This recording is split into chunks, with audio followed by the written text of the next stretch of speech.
Hello बच्चों, कैसे हैं आप? आज हम पढ़ेंगे कक्षा 7 का पाठ 11 जिसका नाम है जंतुओं और पादप में परिवहन। प्यारे बच्चों, सभी जंतु और पादप में प्रत्येक कार्य को करने के लिए एक तंत्र होता है। उन्हीं में से हम आज एक तंत्र के विषय में यहाँ सीखने वाले हैं। इसका नाम है मानव परिसंचरण तंत्र।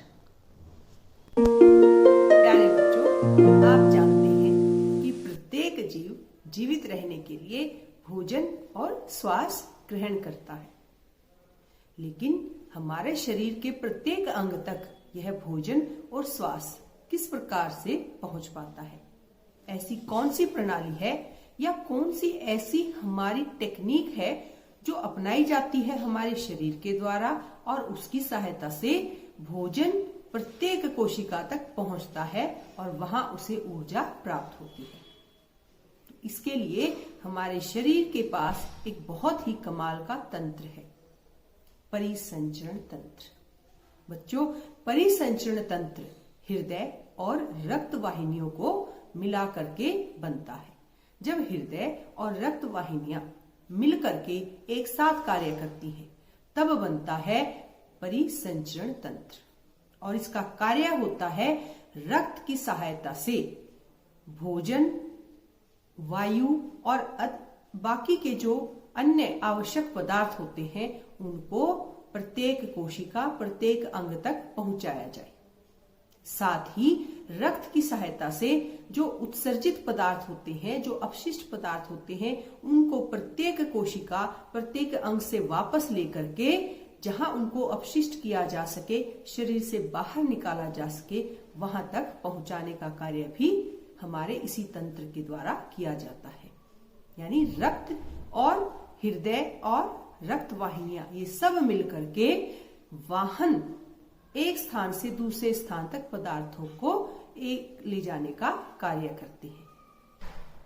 अब हम सीखेंगे रक्त क्या होता है, किस प्रकार से हमारी रक्त वाहिनियां कार्य करती हैं और कितने प्रकार की होती हैं। साथ ही हम हृदय और हृदय की कार्य प्रणाली के विषय में भी चर्चा करेंगे। तो आइए शुरू करते हैं अपना आज का पाठ, जिसका नाम है जंतुओं और पादप में परिवहन, जिसमें आज का हमारा विषय रहेगा मानव हृदय और किस प्रकार से रक्त की सहायता से मानव हृदय परिसंचरण कार्य को पूर्ण करवाता है। तो आइए सीखते हैं अपना आज का पाठ। प्यारे बच्चों, यहाँ आपको चित्र में मानव परिसंचरण तंत्र नजर आ रहा है। साथ ही नजर आ रहे हैं इस परिसंचरण तंत्र के अलग अलग भाग। जैसे सबसे पहले मध्य में जो आपको लाल और नीले रंग से नजर आ रहा है वह होता है मानव हृदय, और लाल रंग की जो रक्त वाहिनियां हैं वह कहलाती हैं धमनी, और नीले रंग की जो रक्त वाहिनियां आपको यहाँ चित्र में नजर आ रही हैं उनका नाम होता है शिराएं।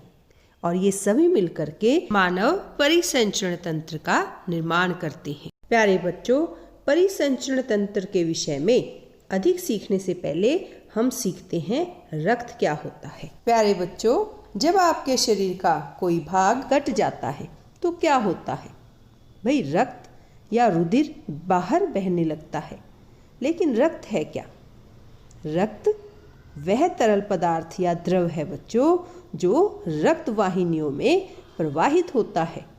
यह है पाचित भोजन को शुद्ध आंत यानी छोटी आंत से शरीर के अन्य भागों तक ले जाता है। फेफड़ों से ऑक्सीजन को भी रक्त ही शरीर की कोशिकाओं तक ले जाता है। रक्त शरीर में से अपशिष्ट पदार्थों को बाहर निकालने के लिए उनका परिवहन भी करता है। तो है ना ये बड़े कमाल का। अब आप सोचेंगे कि रक्त विभिन्न पदार्थों को किस प्रकार से ले जाता है।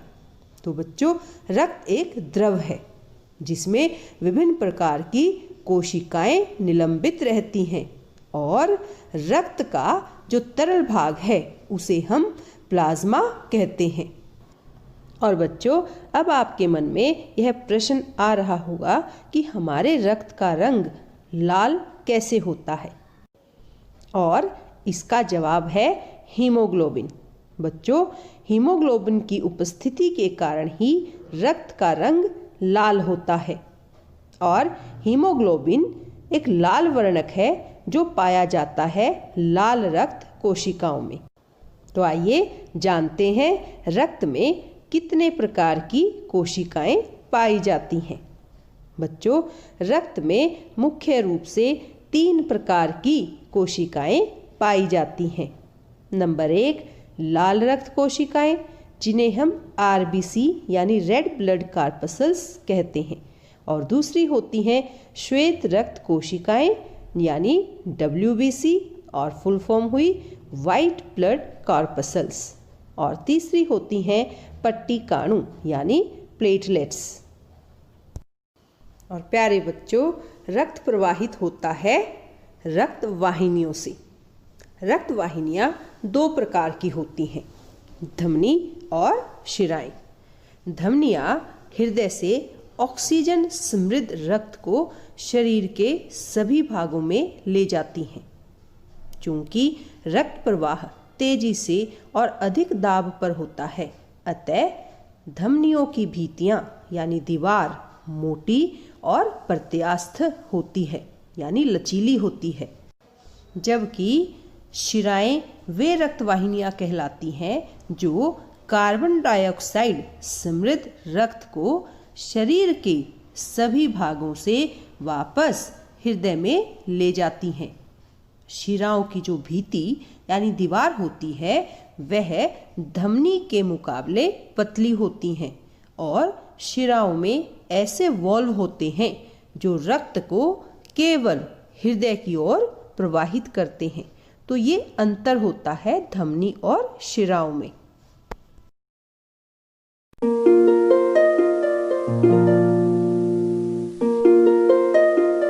और आइए अब हम धमनियों से रक्त के प्रवाह का अनुभव करने के लिए एक क्रियाकलाप करते हैं। आप अपने दाहिने हाथ की मध्य और तर्जनी उंगली को अपने दाहिने हाथ की मध्य और तर्जनी उंगली को अपने बाएं कलाई के भीतरी भाग पर रखिए, जैसे आपको यहाँ नजर आ रहा है। और आप यहाँ एक स्पंदन महसूस करेंगे, एक धक धक की गति। यहाँ स्पंदन क्यों होता है? यह स्पंदन नाड़ी स्पंद या नब्ज कहलाता है और धमनियों में प्रवाहित हो रहे रक्त के कारण होता है। देखिए कि 1 मिनट में कितनी बार यह स्पंदन होता है। आपने कितने नाड़ी स्पंदन गिने? प्रति मिनट स्पंदों की संख्या स्पंदन दर कहलाती है। जब आप विश्राम कर रहे होते हैं तो विश्राम की अवस्था में किसी स्वस्थ वयस्क व्यक्ति की स्पंदन दर सामान्यतः 72 से 80 स्पंदन प्रति मिनट होती है। यानी 1 मिनट में 72 से लेकर के 80 बार हमारी धमनियों में हमें यह धक धक की ध्वनि सुनाई दे सकती है। अपने शरीर में आप अन्य ऐसे भागों का पता लगा सकते हैं जहां आप नाड़ी स्पंदन को महसूस कर सकते हैं, और यह क्रियाकलाप आप अपने दोस्तों के साथ भी कर सकते हैं। तो बच्चों, ये हमने सीखा रक्त क्या होता है और किस प्रकार से रक्त जो है वो विभिन्न प्रकार की कोशिकाओं से बना होता है, और प्रत्येक कोशिका का अपना एक कार्य होता है। साथ ही हमने सीखा क्या होती है रक्त वाहिनियां, उनमें क्या होता है अंतर। धमनी और शिरा 2 प्रकार की रक्त वाहिनियां होती हैं। एक ऐसी रक्त वाहिनी है जो वायु युक्त रक्त को एक स्थान से दूसरे स्थान तक यानी हृदय से पूरे शरीर तक लेकर जाने का कार्य करती है, और दूसरी जो रक्त वाहिनियां होती हैं उनका नाम होता है शिरा।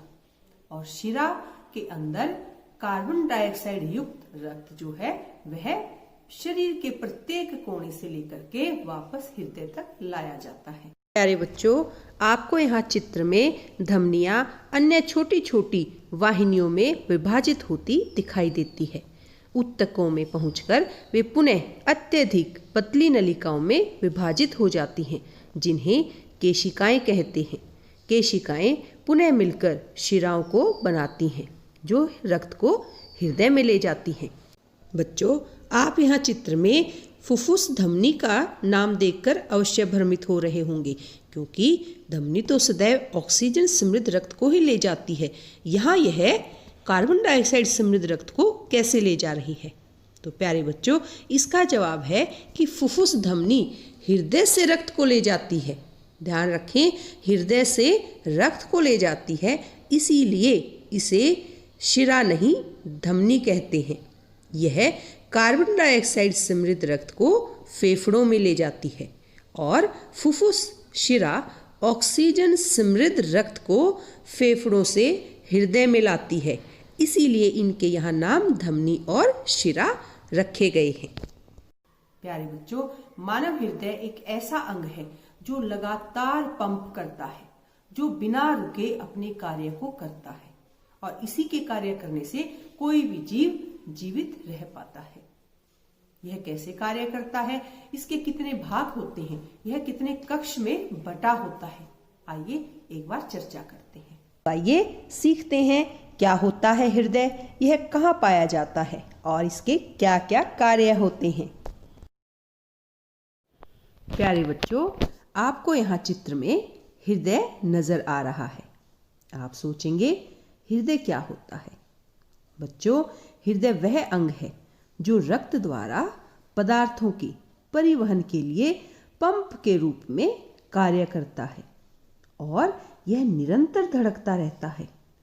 आप एक ऐसे पंप की कल्पना कीजिए जो वर्षों तक बिना रुके कार्य करता रहता है। आपको तो यह बिल्कुल असंभव लगता होगा, कोई भी पंप बिना रुके कार्य करता रहे, लेकिन हमारा हृदय ऐसा करता है।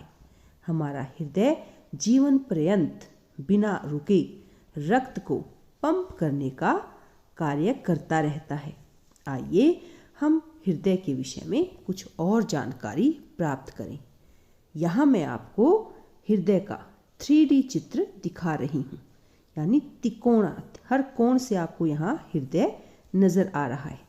चारों तरफ से कैसा दिखता है हमारा हृदय।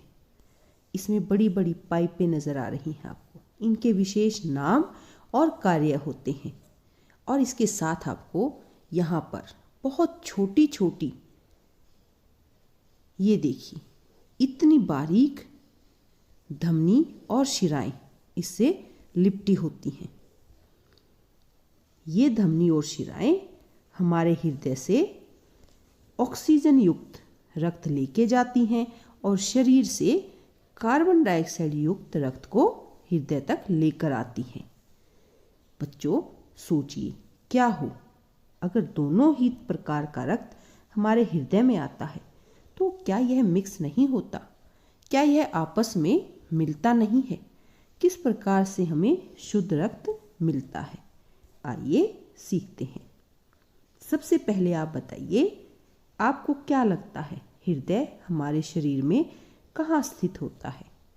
बच्चों, हृदय वक्ष गुहा में स्थित होता है और हमारे हृदय का निचला सिरा थोड़ा सा बाईं ओर झुका रहता है।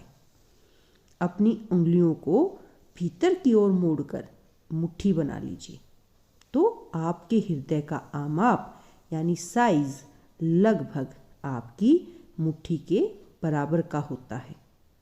और एक विशेष अंग के कारण या इसके स्ट्रक्चर के कारण, डिजाइन के कारण, जो कार्बन डाइऑक्साइड और ऑक्सीजन युक्त रक्त होता है वह आपस में नहीं मिलता।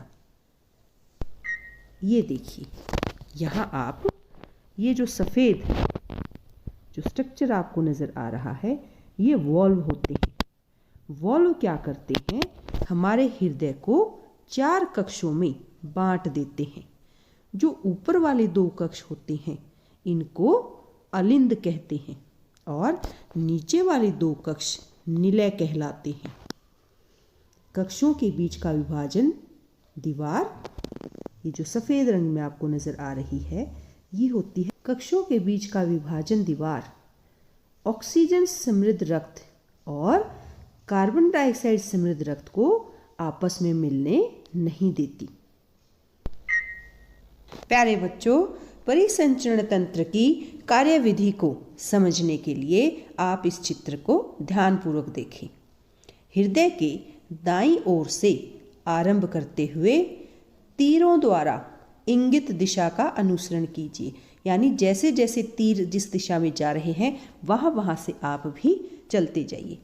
इस चित्र में तीर की सहायता से हृदय से फेफड़ों में और वापस हृदय में रक्त के प्रवाह की दिशा दिखाई गई है और यहाँ से रक्त जो है वह पूरे शरीर में पंप होता है। जैसे आप यहाँ चित्र में देख पा रहे हैं, फेफड़ों से ऑक्सीजन युक्त रक्त को लेकर के आती है फुफ्फुस शिरा और कार्बन डाइऑक्साइड युक्त को हृदय से फेफड़ों तक पहुँचाती है फुफ्फुस धमनी। और नीचे आपको जो नज़र आ रही हैं ये होती हैं धमनी और शिराएं, जो हृदय से लेकर के आती हैं ऑक्सीजन युक्त रक्त को और वापस शरीर से हृदय तक लेकर जाती हैं कार्बन डाइऑक्साइड युक्त रक्त को। ऑक्सीजन युक्त रक्त लेकर के जाती हैं धमनी और कार्बन डाइऑक्साइड रक्त को लेकर जाती है शिरा। मानव हृदय का चित्र आप देख सकते हैं।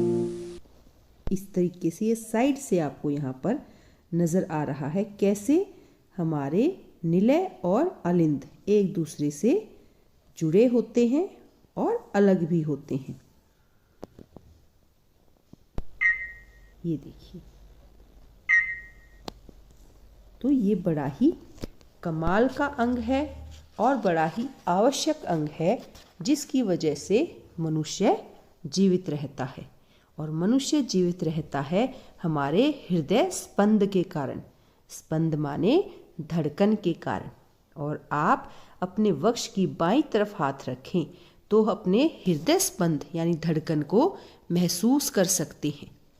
चिकित्सक यानी डॉक्टर्स आपके हृदय स्पंद को मापने के लिए स्टेथोस्कोप नामक यंत्र का इस्तेमाल करते हैं। चिकित्सक स्टेथोस्कोप का उपयोग हृदय स्पंद की ध्वनि को आवर्धित करने की युक्ति के रूप में करते हैं। स्टेथोस्कोप के एक सिरे पर एक चेस्ट पीस लगा होता है, जिसमें एक संवेदनशील डायफ्राम होता है और दूसरे सिरे पर 2 ईयर पीस लगे होते हैं, जो एक नली द्वारा चेस्ट पीस से जुड़े होते हैं। और स्टेथोस्कोप का चेस्ट पीस आपके हृदय के स्थान पर रखकर डॉक्टर्स हृदय की इसी ध्वनि, स्पंदन की ध्वनि का अध्ययन करते हैं, जिससे उन्हें आपके हृदय की स्थिति का सही आकलन हो जाता है। तो है ना ये बड़ा मज़ेदार और बड़ा ही रोचक अंग, जो हमारे जीवन के लिए अत्यंत आवश्यक है। जब यह कार्य करता है तो हमारा जीवन चलता रहता है। तो प्यारे बच्चों, ये हमने सीखा मानव हृदय के विषय में, यह कैसे कार्य करता है। प्यारे बच्चों, हृदय के विभिन्न कक्षों की लयबद्ध गति रक्त के परिसंचरण और पदार्थों के परिवहन को बनाए रखती है।